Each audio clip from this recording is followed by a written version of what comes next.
Yo, what's going on, y'all boys? It's your boy Aura. And in this video, I'm about to show y'all how to structure your loops, how to name your loops, and just anything basic knowledge that you need to know about loops. And I'm just gonna give you some tips on all of that shit. So some of y'all don't understand. Some of y'all be sending loops a certain way that makes other people less likely to use them. You know what I'm saying? So right here, I'm gonna show y'all how I go about making a loop. All right. So let's say here. Let me just go from the beginning. I'll delete everything for y'all. All right. So I'm gonna take all my sounds right here, and typically my loops are either gonna be 32 bars long or 40 bars long. And maybe sometimes 48 bars long if you want to add a bridge in there along with the intro. You know what I'm saying? But 40 bars is what I would just generally make a loop. You don't want to make them like only 8 or 16 bars, and then because then a producer pretty much has to lay out the beat themselves, unless the beat is just that simple or it doesn't have too much variation or too many sounds. But I used 6 sounds here, so 16 bars isn't going to be enough for me to put enough variation throughout the whole beat.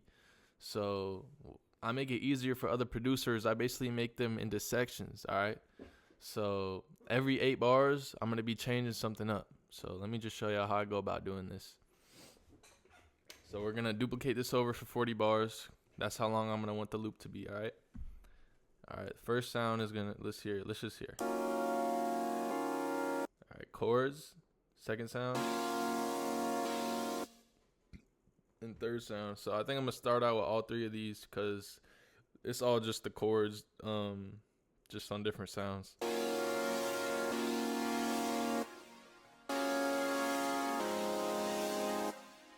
Alright. And I don't want this to come in yet, so I'm going to delete that. Don't want to start the beat with that either.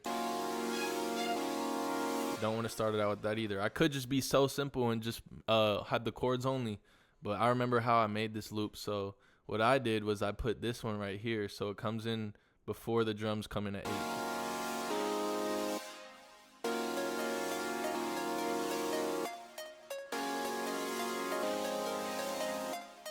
Like, you don't have to be an NPC. You don't have to literally do every 8 bars only. Like, just look at it as like a bigger picture though. Every 8 bars you do want to change something up. I mean, sometimes if the beat is super simple, you don't need to change it every 8 bars. But, for beats like this, I'm going to be changing something every 8 bars. So if this is where the drums was going to come in at 8 bars, I don't want everything to come in with it as well. So we need to figure out what we're going to add in, what we might take out, you know what I'm saying? So let's listen.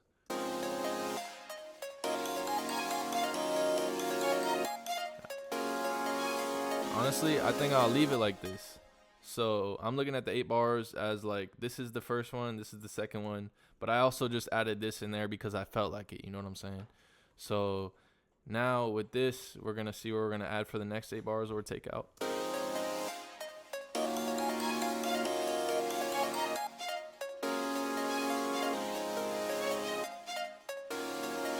And maybe now that I added another counter melody along with this other one, maybe I want to take out one of the extra chords I got. Let's see what they sound like.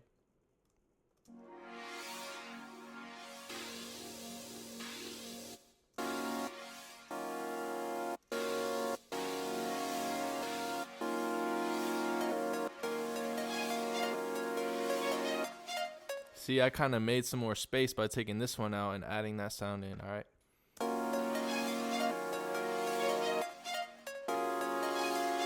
Next 8 bars, let's see what we're going to do.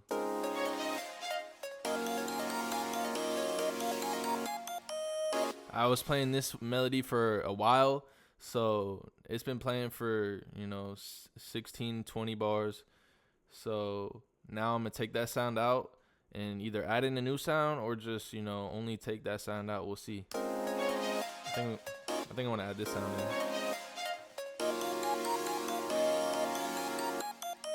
And maybe I'll experiment with taking out one of these chords or this one maybe. We'll see.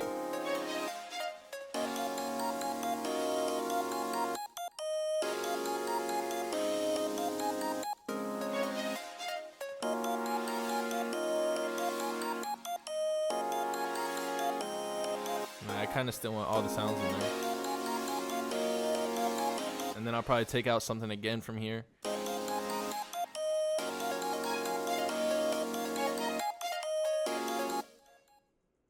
And take out this. Whoa.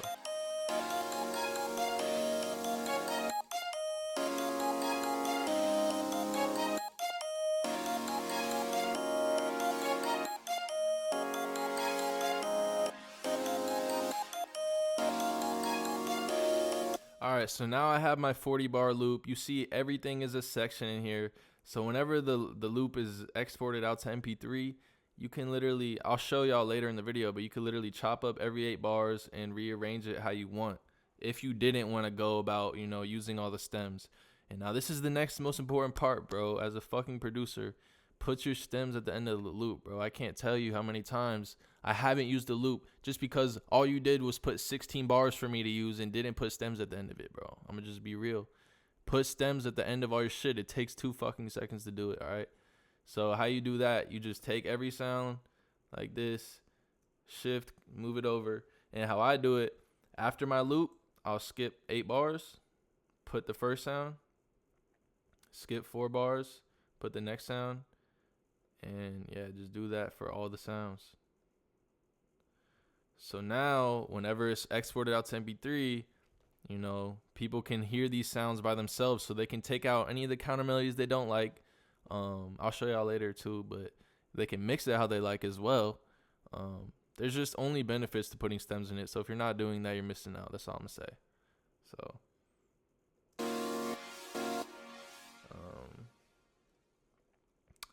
yeah, so that's how you structure the loop. Now, when you go to export your loop, for me, I would recommend do it MP3. You're gonna save a lot of space. You know, when you're sending out loops, you want to be able to send out like as many as you want to send. You know, if you use Wave for every loop, you're not gonna be able to send out that many loops. So I recommend just doing MP3. Like, it's not that big of a deal for real.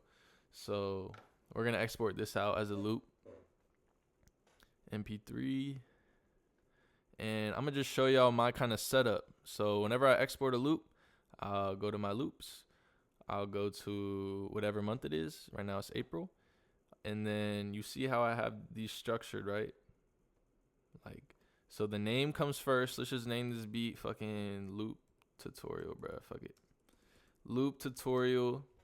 Then I put prod, put all the producers that are part of it, so it's nice and easy to read for your producer, you know. If I had another producer, I put plus, you know, whatever his name is. And then put your BPM in there. So this one's 138 BPM. And then once I'm done with all this, so you probably don't even know your key. So let's just export it real quick. So after I export my loop to MP3 without the key in it yet, because I don't know what the key is, you want to come to TuneBat, and all you got to do is drag and drop this shit right here. It's going to take 30 seconds, and it's going to give you the key. My computer's going to lag while I do this, so I'm just going to like skip this part and then show y'all the key. So yeah, here's the key, C# major.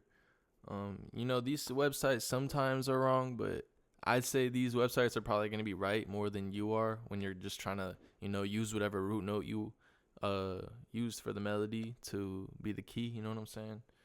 So C# major. So we're going to go to our loop, name it, put C# maj.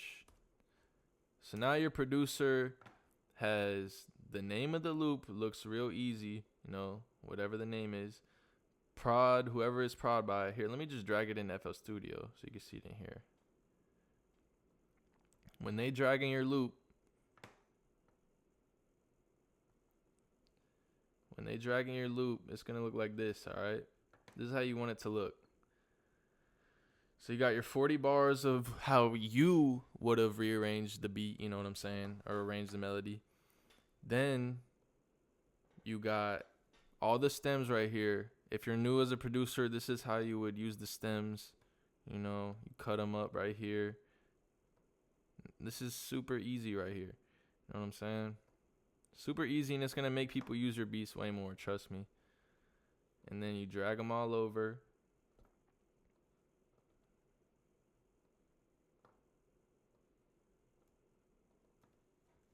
Let me mute this stuff. And so, oh yeah, so the name, look at the name. This is the name of the loop tutorial, whatever. Then they easily see every producer inside these parentheses, you know, nice and easy to read. The BPM, I forgot to put the B in the BPM like a head ass, but you know, 138 BPM, nice and easy to read. The key, nice and easy to read. Everything is just super organized. You want it to be easy to like digest, if you're trying to do this shit professionally. So, as far as using a loop that has stems in it, if you want to mix this shit by yourself, like let's say like a producer didn't like, let's just pick a random sound. Here, let's pick this sound. Let's say they thought this sound was just too loud for whatever reason. And you can do this with the whole beat. You can mix the whole beat yourself. Like, all you got to do is make unique. Now this is its own separate. It's separate from all these other ones. So if you wanted to do that, you just got to make unique for every other one. Now I can add this to, you know, whatever mixer track I want. And, you know, see, this will be on 15. This one isn't on one yet. I didn't set it.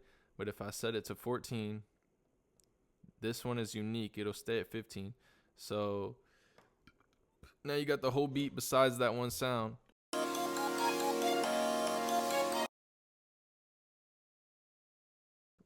Now you got it right here separated from everything else so that you can adjust it how you want.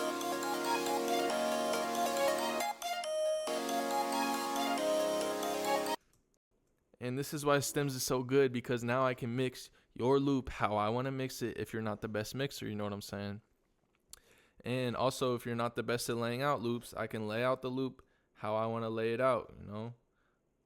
Like, I'll take some shit out here, whatever, you know? Just giving y'all the basic gist of everything. But yeah, this is a basic-ass video. You know, you would think, oh, this is common sense, but a lot of producers, they'll send you a loop. They don't even got the fucking BPM in it. They don't have the key in it. And sometimes, like, the names are confusing because they don't put prod. They just put names right next to the name of the beat, and you're like, is that the name of the beat or a producer? You know, this saves everyone from having to question anything. You got the key in it. You want the key in it, BPM, and stems. Stems is very fucking important. Put your stems in your beats or your loops, please. All right, that's all I had to say. This is, you know, how to professionally make a loop, structure it out and everything. So I hope y'all enjoyed the tutorial. I'm probably going to drop some more shit soon, so just stay tuned for that. And thank y'all for watching the video. I'll see you on the next one. Yeah, one more thing I forgot to say before I ended the video was to actually get your loops out there, you need to start networking with other people. You need to get emails from all these other producers. You know, I got a loop list of 150 producers right now. Once you get your loop list, what you want to do, make sure that you like have your loops nice and organized out. Like, I do mine by monthlies. I think monthlies are better than weeklies. I feel like weeklies are a little more spammy. Like, if I know I want to work with a certain producer and I see you send out at the end of every month, I'm gonna be expecting them when the new month comes around. You know what I'm saying? So make sure your loops are all in a folder. What you want to do is go to Dropbox. You can literally go to Dropbox, drag and drop your shit here, and upload it, and it'll be there. And then once you do that, you just want to go to your email. You want to go to your email, and you want to take the list that you have. You want to switch this to BCC, and then put all the loops or the emails that you have in here. I probably do like 50 at a time. And then I'll just take the Dropbox. I'll go to the link of whatever one I want to share. I'll go to Can View, copy link. I'll go here, go to this insert link, put the thing there. I'll label it April Loops 2024. And then in the BCC, you put down all the producers you want to put. It'll send it to them all individually so that everyone's emails isn't popping up on the same thread, you know, so you're not like leaking anyone's email to anyone else. So that's how I do it. At the end of every month, I send mine out. So yeah, like I said, thank you guys for watching this tutorial. Just like, comment, subscribe. Let me know what y'all want to see in the future. And yeah, I'll see y'all boys in the next one.